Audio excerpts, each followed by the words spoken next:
Hi, welcome to love talkies. Feel my love episode 85. రుద్రను కలిసిన దేవ మాలతి మీకేమవుతుందని అడిగాడు. దాంతో రుద్ర, తను నా ఫియాన్సీ మదర్, నా కాబోయే అత్తగారు అని చెప్పి అక్కడి నుంచి వెళ్ళిపోయాడు. అది విని వెళుతున్న అతన్నే షాక్ అయి చూసిన దేవ, ఏంటి ఈయన ఫియాన్సీ మదర్ మాలతి అక్కనా? అంటే ఇతను సహస్రను పెళ్లి చేసుకోబోతున్నాడా? అది అస్సలే పెద్ద ఖతర్నాక్ కంత్రి. ఎంతమందిని కావాలంటే అంతమందిని వాడుకొని మోసం చేసి వదిలేస్తుంది. అలాంటి దాన్ని ఈయన పెళ్లి చేసుకోవడమేంటి? ఇతను చూస్తే మంచి వాళ్ళకే బ్రాండ్ అంబాసిడర్లా ఉన్నాడు.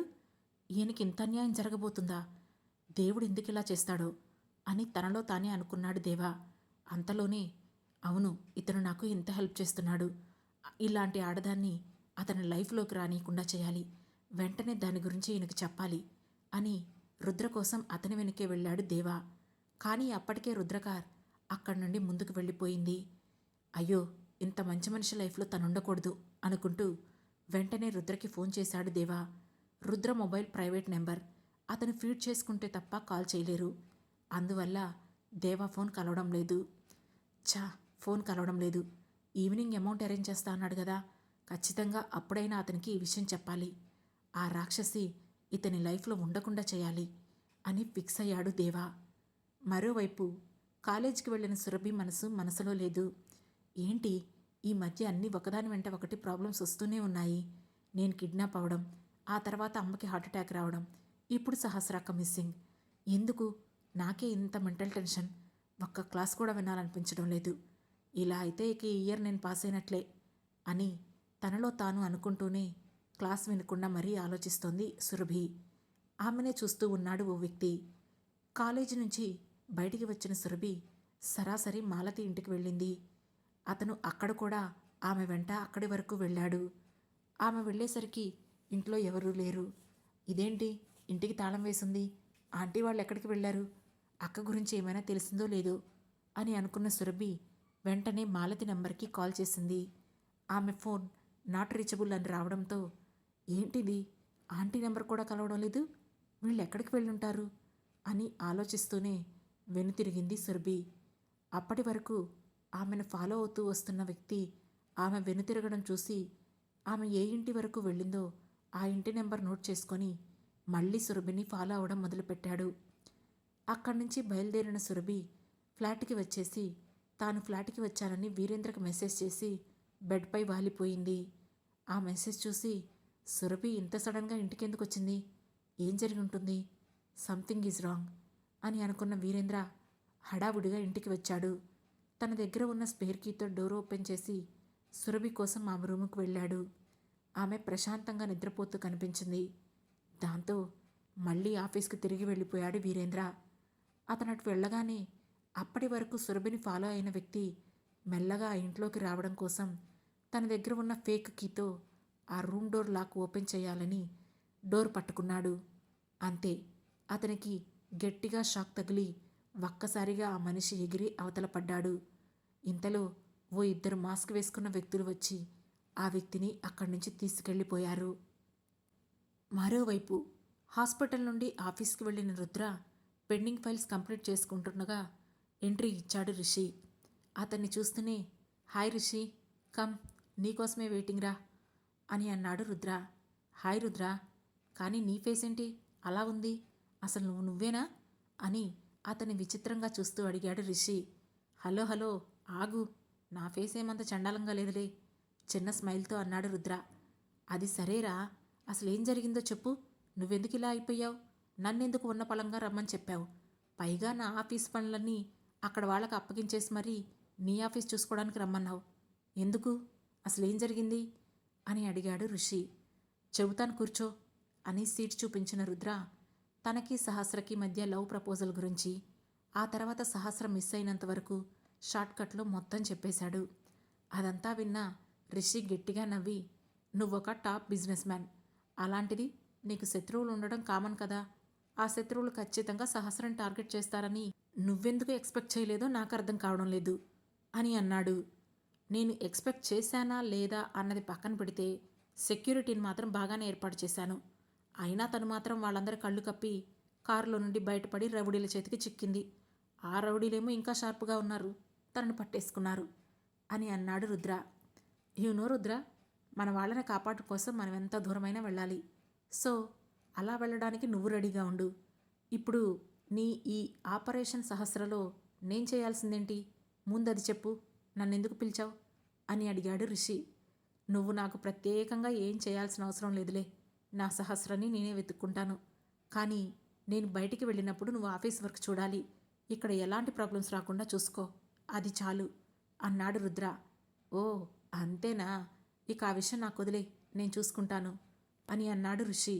దాంతో అతనికి ఏమేం వర్క్ చేయాలో అప్పగించిన రుద్ర తాను చేయాల్సిన సిగ్నేచర్స్ చేస్తూ ఉండడం మొదలుపెట్టాడు.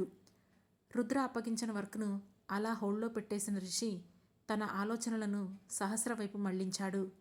సహస్ర కిడ్నాప్ అయిందంటే అతనికి మొదటిగా గుర్తొచ్చిన పేరు మనీషా. దాంతో ఈ పని మనీషా చేసుంటుందా? లేదు, తను మరీ అంత క్రూయల్ కాదు. మేమిద్దరం లవ్లో ఉన్నప్పుడు తను చాలా కూల్గా ఉండేది, చాలా సెన్సిటివ్గా ఉండేది. తన వల్ల ఏ చిన్న మిస్టేక్ జరిగినా తెగ బాధపడిపోయి నన్ను పదే పదే సారీ అడిగేది. అలాంటి అమ్మాయి ఇప్పుడు మరో అమ్మాయిని కిడ్నాప్ చేస్తుందా? నెవర్ అని అనుకున్న రిషి అంతలోనే, అయినా అలా అనుకోవడం మన భ్రమ. అంత సెన్సిటివ్ అమ్మాయి తన లవ్ చేసిన అబ్బాయిని నన్నే రిజెక్ట్ చేసింది, మరి దీన్నేమంటారు? సో ఇక్కడ ఎట్టి పరిస్థితుల్లోనూ ఈ మనిషిని నమ్మడానికి కూడా లేదు. తనపై ఓ కన్నేసి ఉంచాలి అని అనుకున్నాడు రిషి. కొన్ని సిగ్నేచర్స్ పెట్టి రిషి ఏం చేస్తున్నాడా అని తలెత్తి చూసిన రుద్ర అతను తనలో తనే ఏదో ఆలోచిస్తున్నట్లు ముఖం పెట్టడంతో, అరే ఏంట్రా నువ్వలా ట్రాన్స్లోకి వెళ్ళిపోయావు? వర్క్ చేస్తున్నావా లేదా అని అడిగాడు రుద్ర. చేస్తున్నా, ముందు నువ్వు కానివ్ అంటూ అతనిచ్చిన వర్క్ను చేయడం మొదలుపెట్టాడు రిషి. సహస్ర గురించి నెక్స్ట్ ఎలాంటి స్టెప్ తీసుకోవాలి, పోలీస్ కంప్లైంట్ ఇవ్వాలా లేదా అని ఆలోచిస్తూనే సిగ్నేచర్ చేస్తున్నాడు రుద్ర. ఇంతలో అతని మొబైల్ రింగ్ అయింది.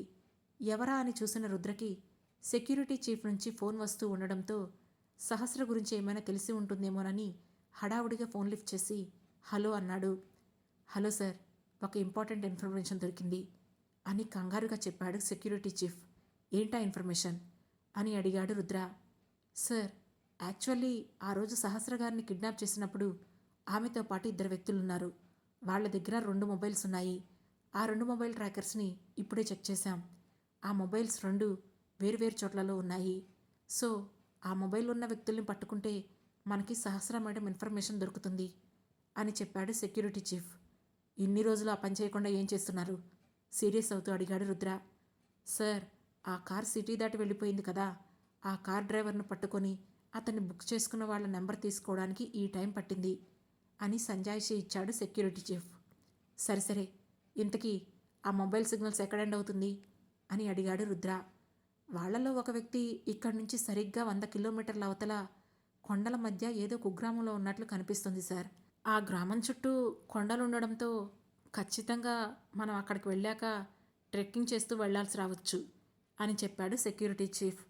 ముందు మనం అక్కడికి వెళ్ళి చూద్దాం. సహస్ర గురించి ఏ చిన్న ఛాన్స్ దొరికినా నేను వదులుకోను. వెంటనే ఆ లొకేషన్ నాకు ఫార్వర్డ్ చేసి మీరు కూడా ఫాస్ట్గా అక్కడికి వచ్చేయండి, నేను స్టార్ట్ అవుతున్నాను అని చెప్పాడు రుద్ర.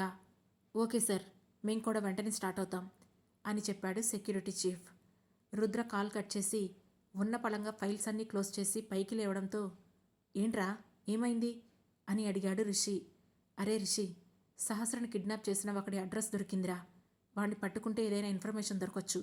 నేను ఇప్పుడు అక్కడికే వెళ్తున్నాను అని అన్నాడు రుద్ర. అక్కడికి నువ్వెందుకురా? సెక్యూరిటీని పంపించకపోయావా? వాళ్లే అంతా చూసుకుంటారు కదా అని అన్నాడు రిషి. నో వే రిషి, ఇప్పుడు నాకు ఎవరి మీద నమ్మకం లేదు, నేనే వెళ్తాను అని చెప్పి అక్కడి నుంచి వెళ్ళిపోయాడు రుద్ర. అతను అటు వెళ్ళగానే మొబైల్ తీసి ఓ నెంబర్కి కాల్ చేశాడు రిషి. అవతల వైపు వ్యక్తి ఫోన్ లిఫ్ట్ చేయగానే, ఇప్పుడే రుద్ర స్టార్ట్ అయ్యాడు అని చెప్పి ఫోన్ కట్ చేసి కన్నింగా నవ్వుకొని రుద్ర ఇచ్చిన వర్క్ చేయడం మొదలుపెట్టాడు రిషి. మరోవైపు అటు చంద్ర మనుషులు, ఇటు వీరేంద్ర మనుషులు అందరూ సహస్ర కోసం వెతుకుతున్నారు. కానీ ఆమె జాడ మాత్రం ఎవరికీ దొరకడం లేదు. అదే విషయం వాళ్ళ బాసులకు చెప్పడంతో అటు చంద్ర, ఇటు వీరేంద్ర కోపంతో ఊగిపోతున్నారు. నాకు ముందు సహస్ర దొరకాలి అని ఇద్దరూ వాళ్ళ రౌడీలను త్వరగా వెతకమని వార్నింగ్స్ ఇస్తున్నారు.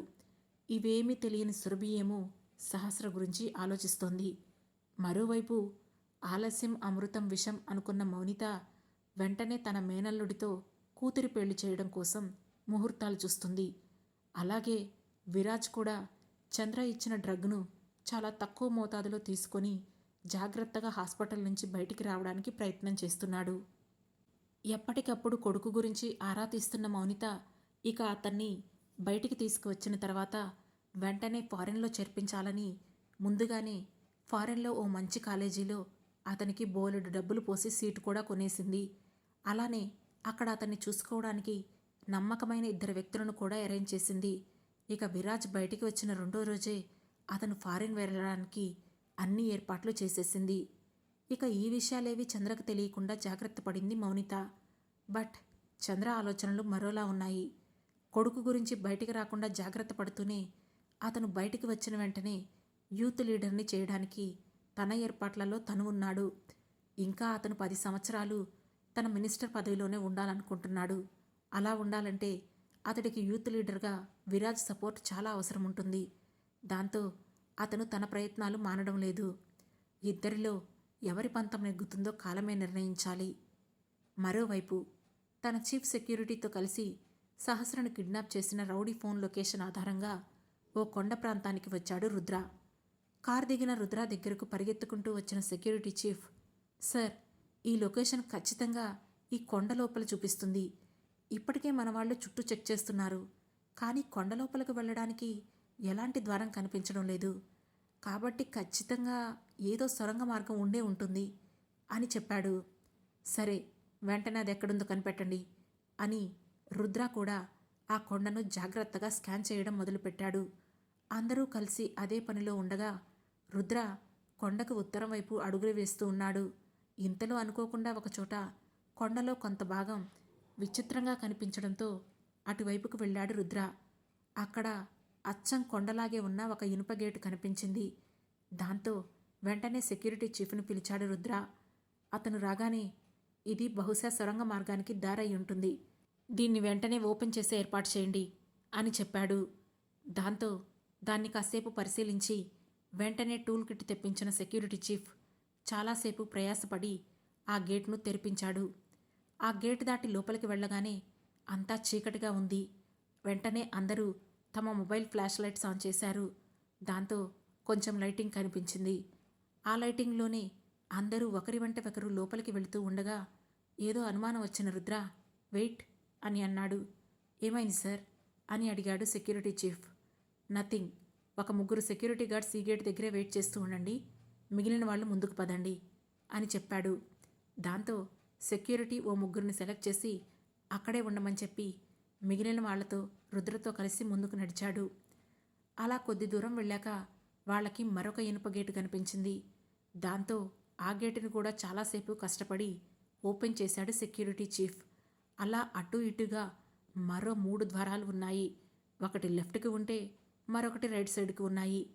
అదంతా చూస్తున్న రుద్రకి ఒక మారుమూల కొండ ప్రాంతంలో ఇంత సెక్యూర్గా ఎవరికీ తెలియని ఈ ప్లేస్ని ఎలా క్రియేట్ చేశారు, దాన్ని కిడ్నాపర్స్ ఎలా ఫైండ్ అవుట్ చేశారా అని ఆశ్చర్యపోతూనే ఉన్నాడు.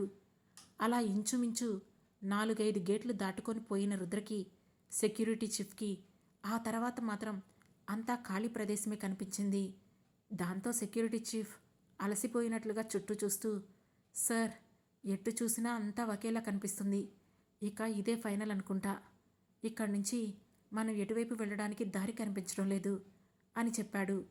కానీ రుద్ర మాత్రం నిశ్చితంగా చూస్తూ, లేదు లేదు, ఖచ్చితంగా ఇక్కడ ఏదో ఒక క్లూ ఉండే ఉంటుంది. ఆ రౌడీ మొబైల్ లొకేషన్ ఎక్కడ కనిపిస్తుందో ఒకసారి చూడండి అని అన్నాడు రుద్ర.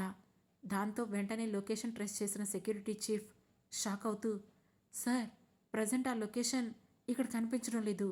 ఇది దాదాపు 5 కిలోమీటర్ల అవతల చూపిస్తుంది అని చెప్పాడు. అదేంటి, మనం ఇక్కడికి వచ్చినప్పుడు ఆ లొకేషన్ ఇక్కడే ఉంది కదా, ఇప్పటికిప్పుడు లొకేషన్ మిస్ అవడం ఏంటి అని సీరియస్గా అడిగాడు రుద్ర. అదే అర్థం కావడం లేదు సార్, మనం వచ్చినప్పుడు కూడా ఆ లొకేషన్ ఇక్కడే ఉంది అని చెప్పాడు సెక్యూరిటీ చీఫ్. అయితే బహుశా వాళ్ళు మనల్ని తప్పుదారి పట్టించడానికి ట్రై చేసి ఉంటారా? మేబీ మనల్ని ట్రాప్ చేసి ఇందులో స్ట్రక్ అయ్యేలా చేశారా అని అన్నాడు రుద్ర. అదే అయి ఉంటుంది సార్. అని కంగారుగా అన్నాడు సెక్యూరిటీ చీఫ్. దాంతో రుద్ర ఒక క్షణం ఆలోచించి, ఇట్స్ ఓకే, నో ప్రాబ్లం, ఒకసారి ఇక్కడ మొత్తం వెతకండి, తప్పకుండా మనకి ఏదో ఒక క్లూ దొరుకుతుంది అని ఆశ వదులుకోకుండా అన్నాడు రుద్ర. అది విని సెక్యూరిటీ చీఫ్ కొంచెం భయంగా చూస్తూ, ఇక్కడితో ఈ దారెండైపోయింది, కానీ సార్ ఇంకా వెతకండి అంటున్నారేంటి? ఎటు వెళ్లాలో తెలియకుండా ఇలా ఇక్కడే ఇరుక్కుపోతే ఎలా? బ్రతికుంటే బలిసాకు తిని బ్రతకొచ్చు, కానీ ఇందులో ఇరుక్కుపోయి చేస్తే కనీసం మనం చచ్చిన విషయం కూడా ఎవరికీ తెలీదు అని మనసులోనే అనుకుంటూ వణికిపోతున్నాడు. తాను చెప్పిన పని చేయకుండా ఏదో ఆలోచిస్తున్న సెక్యూరిటీ చీఫ్ని సూటిగా చూసిన రుద్ర, ఏంటి సైలెంట్గా ఉన్నారు అని అడిగాడు. దాంతో సెక్యూరిటీ చీఫ్, సార్ మనం ఇక్కడ ఉండడం అంత సేఫ్ అని అనిపించడం లేదు, మనం వెనక్కి వెళ్ళిపోదాం సార్ అని అన్నాడు. అతని భయాన్ని అర్థం చేసుకున్న రుద్ర ఏమాత్రం కోప్పడకుండా, ఓకే, మీకు భయంగా ఉంటే మీరంతా బయటకు వెళ్ళండి, నేను వచ్చే వరకు వెయిట్ చేయండి అని చెప్పాడు. అయ్యో సార్, మిమ్మల్ని ఇక్కడ ఒంటరిగా వదిలేసి మేం బయటికి వెళ్తాం అని అన్నాడు సెక్యూరిటీ చీఫ్. నో ప్రాబ్లం, నాకేం ప్రాబ్లం లేదు, మీరు వెళ్ళి బయట వెయిట్ చేయండి అని సీరియస్గా చెప్పాడు రుద్ర. అప్పటికే సహస్ర కనిపించక వారం రోజులవుతుంది. ఇన్ని రోజులు ఆమె ఎక్కడుందో ఎలా ఉందో అనే టెన్షన్లోనే రుద్ర బతుకుతున్నాడు. ఆ టెన్షన్ రోజురోజుకి పెరుగుతూనే ఉంది. పైగా సహస్ర ప్రెగ్నెంట్.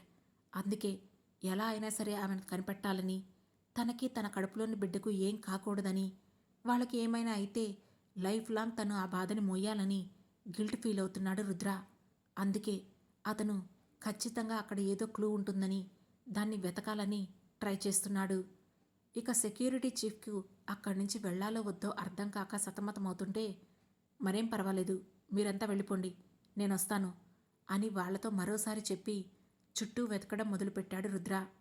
దాంతో మిగిలిన సెక్యూరిటీ వైపు చూసి వెళ్దామా ఉందామా అని సైగ చేశాడు సెక్యూరిటీ చీఫ్. అక్కడ ఉండాలంటే మిగతా సెక్యూరిటీకి కూడా భయంగానే ఉంది. దాంతో ఇక చేసేదేం లేక వెళ్ళిపోదామని వాళ్ళు కూడా సైగ చేశారు. దాంతో చీఫ్ తమ సెక్యూరిటీ టీంను తీసుకొని అక్కడి నుంచి బయటికి వెళ్ళిపోయాడు. ఇప్పుడు ఆ గుహలో ఉన్న రుద్ర అక్కడ అణువణువు వెతుకుతున్నాడు. కానీ ఎంత వెతికినా అక్కడ ఎలాంటి క్లూ కనిపించడం లేదు. దాంతో కాసేపు వెతికిన రుద్ర నిరాశగా అక్కడి నుంచి వెనక్కి తిరిగాడు.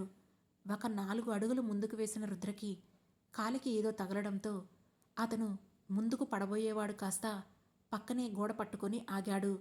దాంతో ఒక్కసారిగా ఆ పక్కనే ఉన్న డోర్ కిర్రుమంటూ ఓపెన్ అయ్యింది.